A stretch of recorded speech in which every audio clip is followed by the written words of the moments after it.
10th board देने वाले हैं, तो एक कॉमन सा क्वेश्चन होता है कि नोटिस राइटिंग क्या है, ठीक है ना। ये नोटिस राइटिंग होता क्या है इसके बारे में हम लोग देखेंगे, और एक किस प्रकार से आप लोग लिख पाइएगा इसके बारे में हम आपको जानकारी देंगे। तो जब भी आप नोटिस राइटिंग देखते हैं तो यहाँ पे हमें माइंड में एक्चुअली आता है कि सर क्या फॉर्मेट होना चाहिए, ठीक है ना, क्या फॉर्मेट इसका होना चाहिए, वो फॉर्मेट आपको पता होना चाहिए। तो सबसे पहले जब हम फॉर्मेट के बारे में बात करेंगे तो यहाँ पे आपको पता होना चाहिए कि आप एक आउटलाइन बना लेंगे, ठीक है ना, एक आउटलाइन बना लीजिएगा, और वो आउटलाइन के ज़रिए ही सारा चीज़ को आपको एक्सप्रेस करना होता है। जैसे ही आप आउटलाइन बनाइएगा, इसके बाद आपको यहाँ पे जो मेंशन करना होगा वो क्या मेंशन किया जाता है इसके बारे में आप समझिए। तो यहाँ पे सबसे पहले हम लोग बीच में लिखते हैं name of institution, name of institution, institution, या हम लोग डालते हैं ऑर्गेनाइजेशन, ऑर्गेनाइजेशन का हम लोग नाम लिखेंगे, ऑर्गेनाइजेशन के।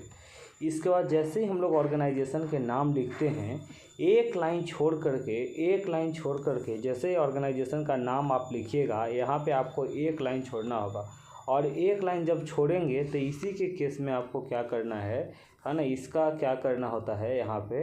एक लाइन जब छोड़ेंगे आप, यहाँ पे कैपिटल में लिखना होगा नोटिस, NOTICE,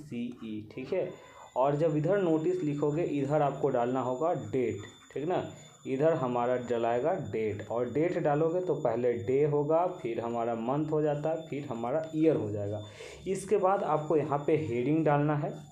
और हेडिंग डालने के बाद इसको अंडरलाइन कर दीजिएगा हेडिंग को, या टॉपिक यहाँ पे कह सकते हैं, हेडिंग हो गया या टॉपिक हो सकता है। और टॉपिक के बाद फिर इधर आ जाता है body of the notice, body of notice,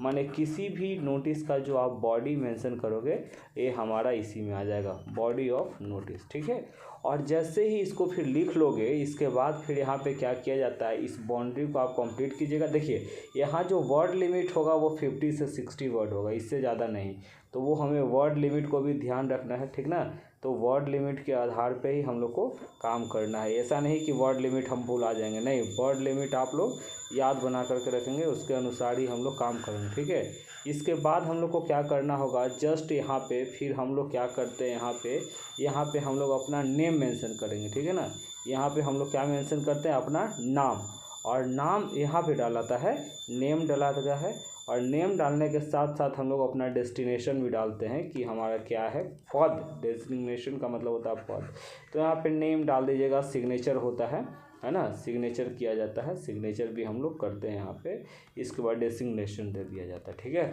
तो नेम ऑफ इंस्टीट्यूशन, ऑर्गेनाइजेशन वगैरह डालना पड़ता है, उसके बाद ही हम लोग क्या करते हैं, नोटिस लिख पाते हैं। तो नोटिस लिखने के लिए हमको सबसे पहले जो कॉन्सेप्ट हमने बताया वो क्या है, नेम ऑफ इंस्टीट्यूशन, एक इंस्टीट्यूशन यानी जो संस्था है या ऑर्गेनाइजेशन उसका नाम लिख दीजिएगा, फिर कैपिटल में नोटिस लिखिएगा, फिर डेट सही ऑर्डर में लिखा जाता है, फिर हेडिंग और टॉपिक हो गया, इसके बाद बॉडी ऑफ द नोटिस, किस उद्देश्य है, मान लो कि किसी विद्यालय में आप पढ़ते हो, UMV महुली में पढ़ते हो, उच्च माध्यमिक विद्यालय महुली, UMV महुली है ना, उच्च माध्यमिक विद्यालय महुली में पढ़ते हो आप, और आप क्या हुआ कि आप अपना वॉच लॉस्ट कर गए हैं, लॉस्ट योर वॉच, लॉस्ट